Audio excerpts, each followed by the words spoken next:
Rising directly out of a roaring sea of molten lava, a shifting 500-foot pillar of pure flame holds an impossible secret.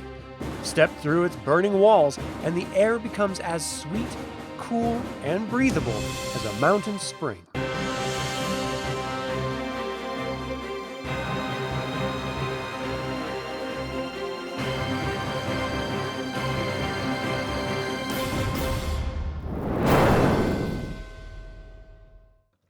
Welcome to another DragonLance Saga episode. My name is Adam, and today we are exploring a structure so bizarre and wondrous that it challenges the physics of the prime material plane.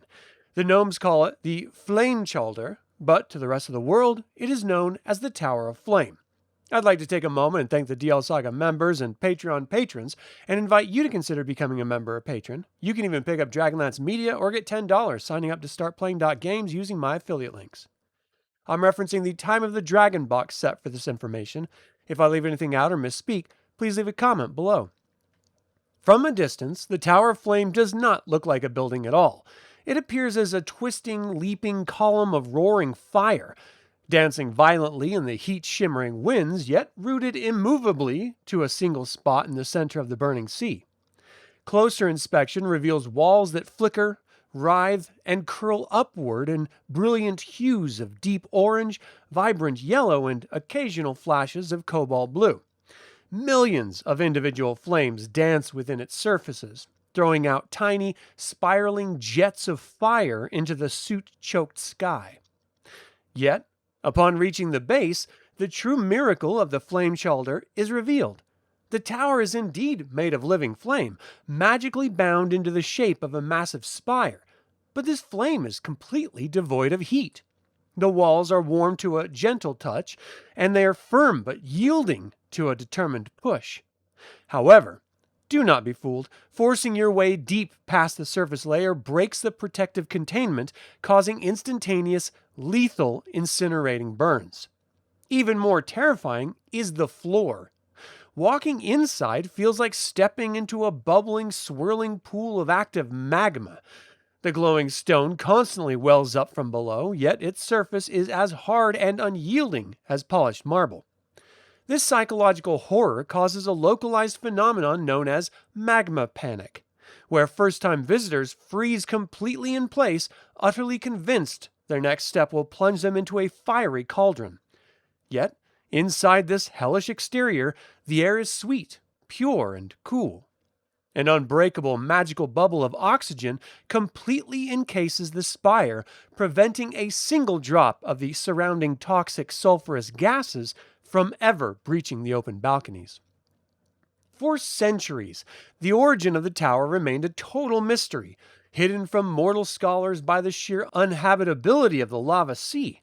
Gnomish scouts and experimental gliders were the first to catch glimpses of it from the air, spotting evil dragons landing on the upper terraces and shadowy human figures, wizards using powerful conjuration magic, standing on the flaming balconies. While the practical Nomoi engineers dismissed it as an impossible natural anomaly, old legends suggest a much grander origin. The tower is a direct creation of the Grathanish. When the chaotic magical stone of Reorx escaped its constraints, it wandered Krynn before plunging into the magma pit of Hitehkel during the Cataclysm. The stone's raw, reality-warping power instantly raised the Tower of Flame out of the magma. Unbeknownst to the Tinker Gnomes, a fragment of the Grathanish remains sealed inside to this day, acting as the literal foundational keystone holding the entire magical structure together. If the gnomes ever discovered the truth, every single citadel would instantly launch an immediate desperate crusade to reclaim the holy artifact. When the Great Nomoi War erupted, the gnome generals realized that the Tower of Flame was the undisputed logistical nerve center of the invading fire minions. Believing the war could be ended in a single decisive stroke, they ordered an all-out assault. Their first attempts were unmitigated disasters.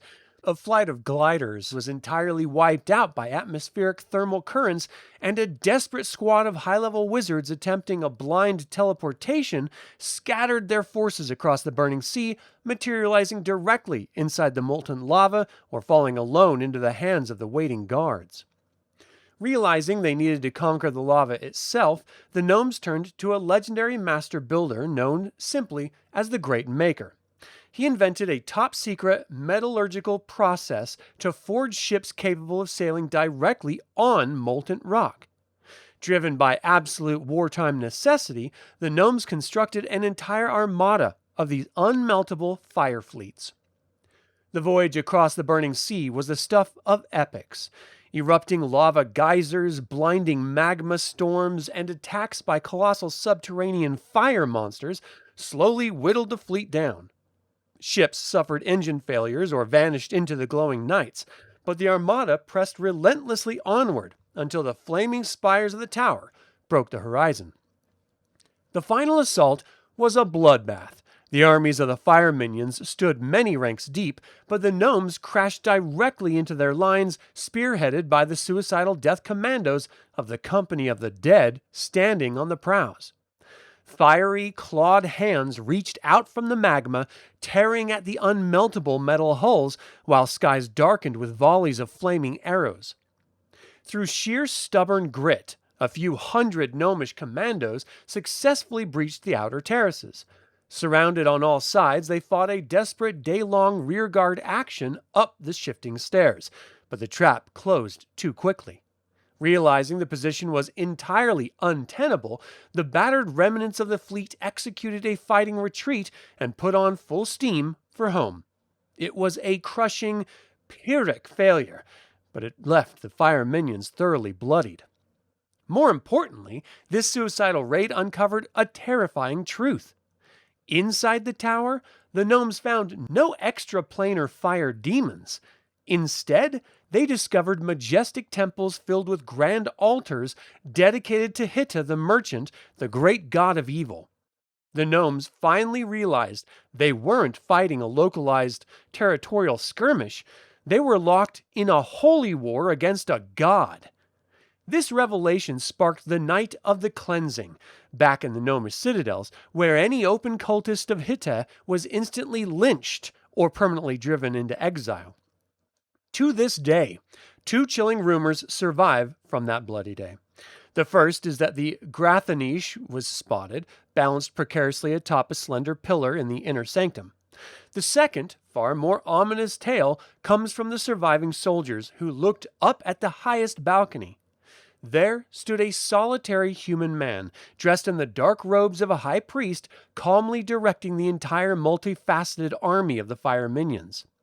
Gnomish wizards using powerful divination spells have confirmed a dark, shadowy silhouette still pacing the uppermost floors.